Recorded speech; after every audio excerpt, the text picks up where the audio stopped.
stop drinking, but still work like your life depends on it, you haven't healed. Here are 5 ways to break the cycle of hustle driven by fear, not freedom. Number 1, reclaim rest as safety. Stillness can feel unsafe if you were raised to believe that worth equals productivity. So start retraining your nervous system today, 5 quiet minutes at a time. You ever find yourself grinding on the weekend when you promise rest? Ever squeeze in a work task when your kid just asks you to play? You tell yourself it's because you love your work. But what if that's not the true full story? What if the truth is you're working not from passion, but you're working from panic? And it's not yourself that's running the show, it's your firefighter.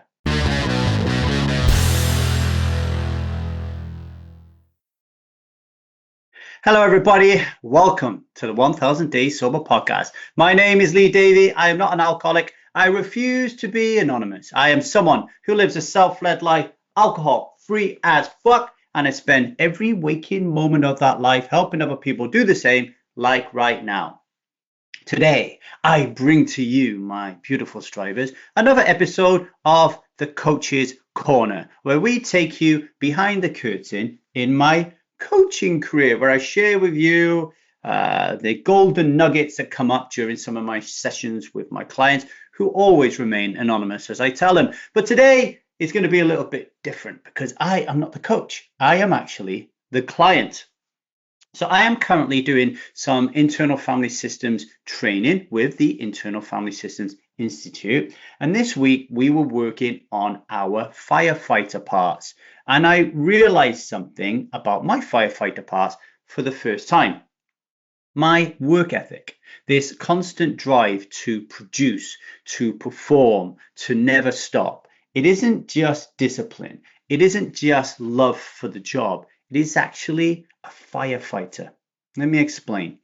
In IFS, firefighters are part of your personality that jump in and take control when an exile, a wounded young part of you, is about to emerge and experience shame, embarrassment, humiliation, sadness, guilt.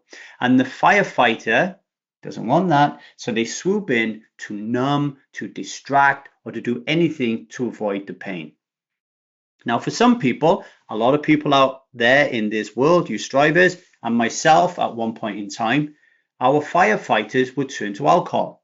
We feel this exile, this burning shame, this embarrassment, humiliation, this anxiety, this overwhelm, and all of a sudden a firefighter thinks, fuck that, we're not going to allow the world to see this part of me, I'm going to drink alcohol. And we numb it and we suppress it, and the exile just gets shut down into a box deeper into the recesses of your mind, right?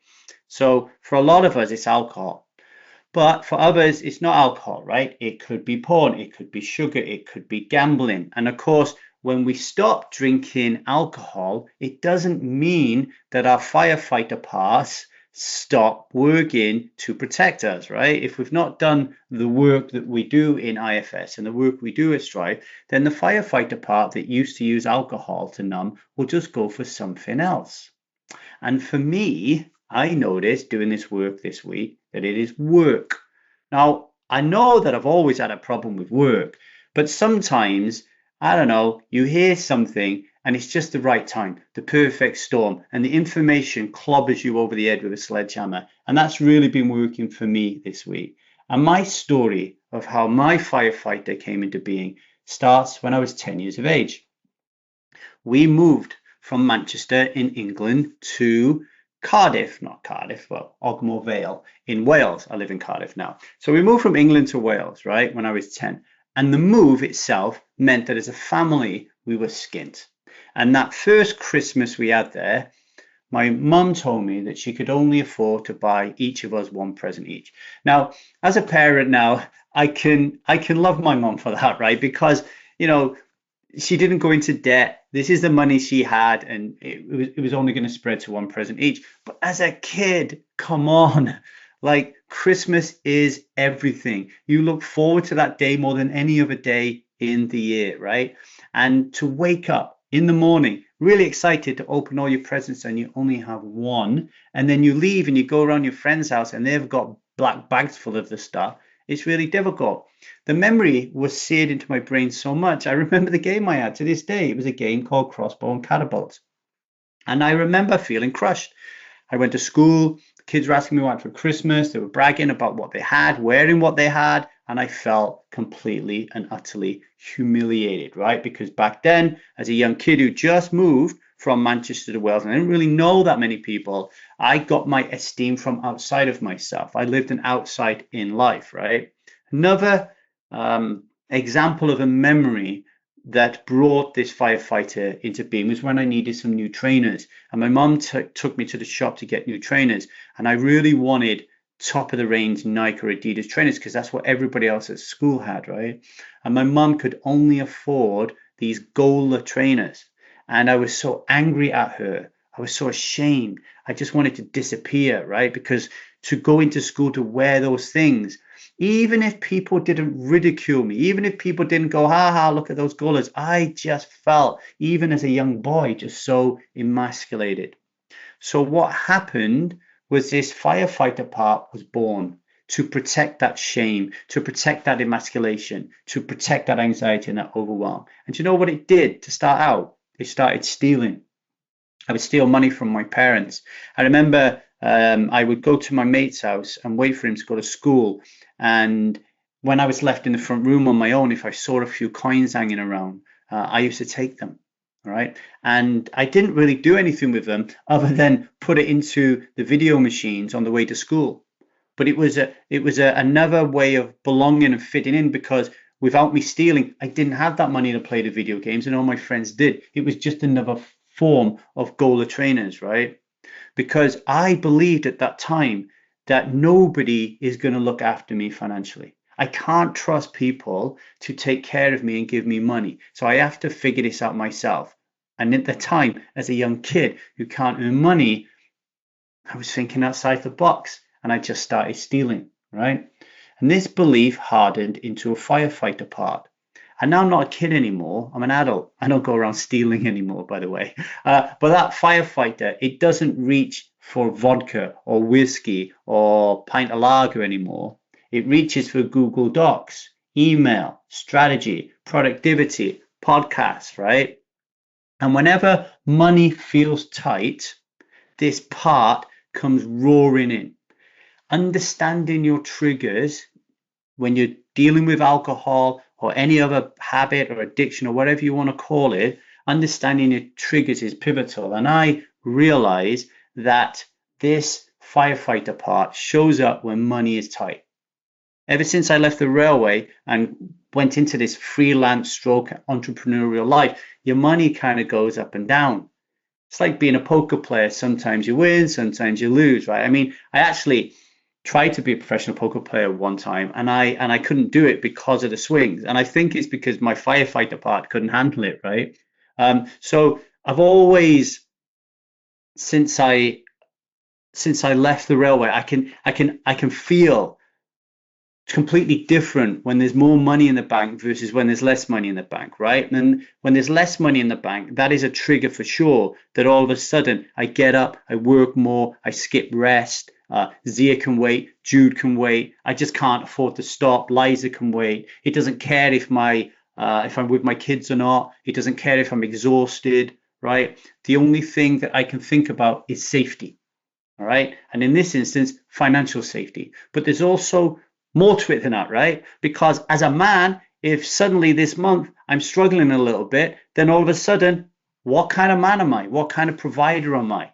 You know, like I can't get the kids what they want. I can't give the wife the life that she wants. And all of a sudden, that little child comes out again and starts to feel ashamed, starts to feel embarrassed, right? And then I think to myself, well, what if I stop working? That is so difficult, right? It's so difficult for people who can empathize with this trigger of mine, okay? And yeah, that old pain, it creeps back in, right? The pain of not having enough, the pain of being different, the pain of not belonging. And so my firefighter, whenever money is tight, just says, we're going to work, baby. We're going to grind our way out of it so we never feel that pain again. Right, we're going to take a short break. Let me ask you this. What is the firefighter in your life? Now, you'll have many of them, but think about one. Maybe one has come up as you've been listening to this podcast. And what do you turn to when fear creeps in, when finances dip, or somebody triggers your old story? And ask yourself this. Are you working because you want to, or are you working because you're afraid not to? Very different, right?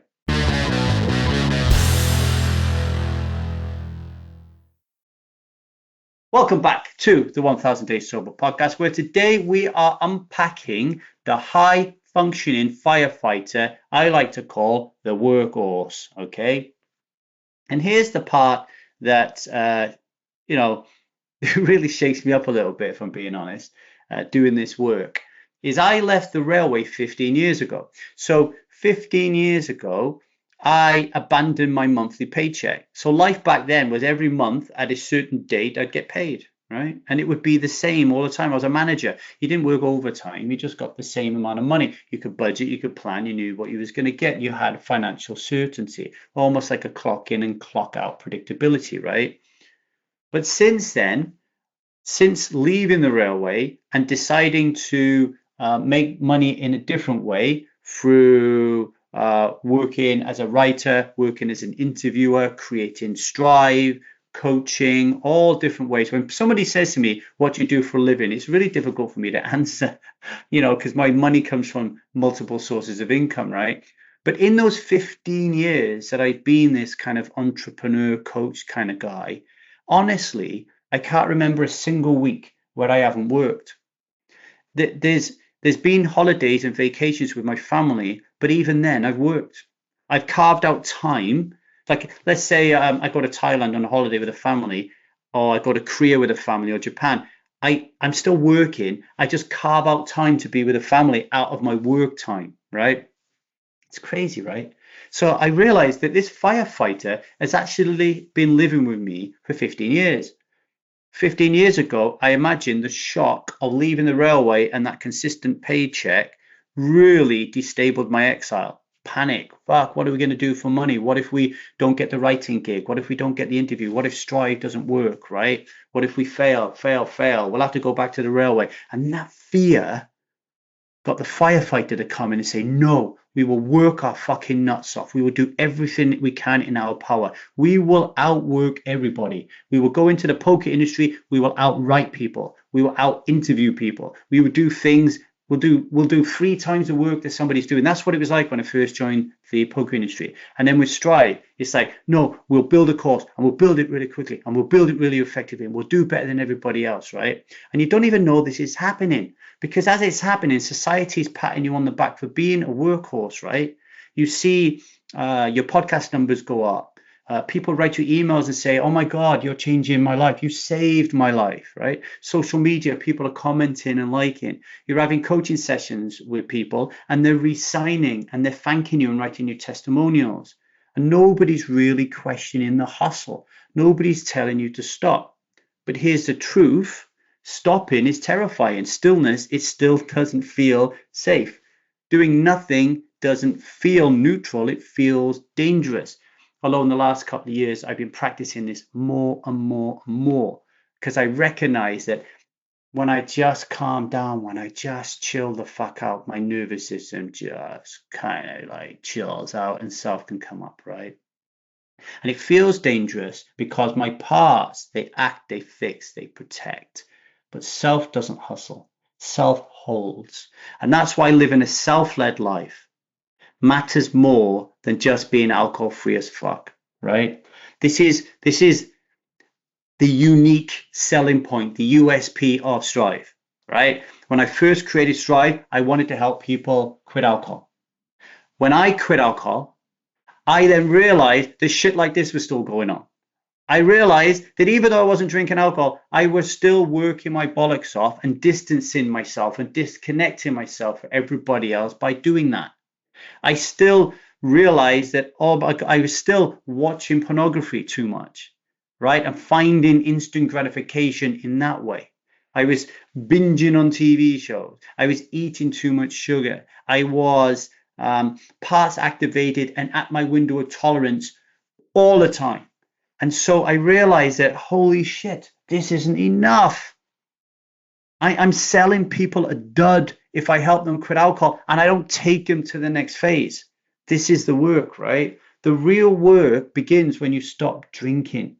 Because when you stop drinking and you start to live a self-led life, you take that sovereign vow. This is the moment you can start doing and start being.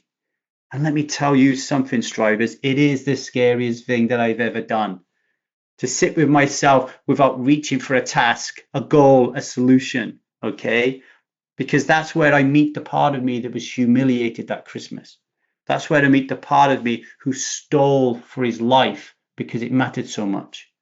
There is the part of me where I meet the truth that I've been running away from for 15 years, that I don't have to be working hard to be worthy, right? And this is what breaks my heart. The firefighter isn't just hurting me, it's hurting the people I love the most. Because my kids grow up with the story based in reality that actually my father's work is more important than me. My wife grows up in this relationship feeling she's second best to a mission that I can't stop chasing. And as I said on this very show consistently, just being honest, obviously a part was in the control room at the time. The most important thing in my life is my work. Not my kids, not my wife, is my work. I've said that so often, right? Now I can see that I was wrong. That the most important thing in my life is not my work, it's not what I produce, it's who I am. And that is the invitation that I offer to every striver today, is to stop managing your pain with more performance and start leading your system with more love. Here at Strive, we don't ask you to stop drinking, we ask you to stop hiding, to stop managing your pain through busyness. Instead, to sit with it, to witness it, and to love it. That is the real courage. That is living a self-led life, alcohol-free as fuck.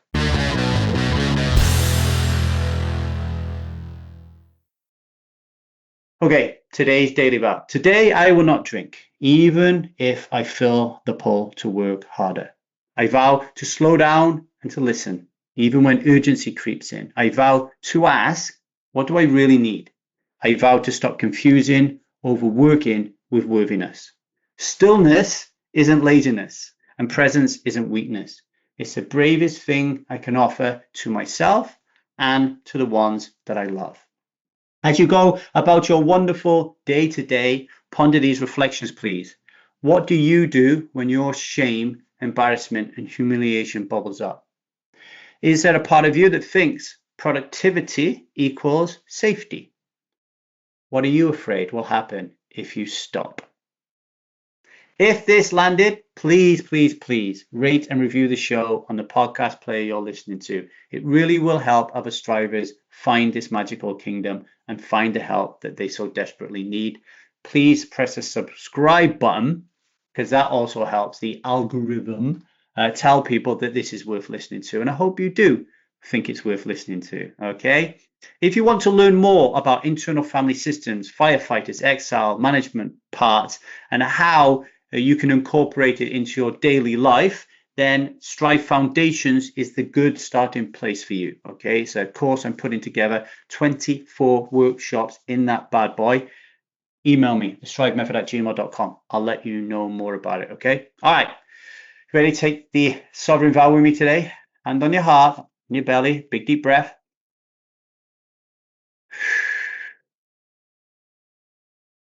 Repeat after me. I am a striver who is alcohol free as fuck. And today I will not drink because that is not what I do and that is not who I am. Till tomorrow, everybody. Much love, strive on, and don't work so hard. Okay?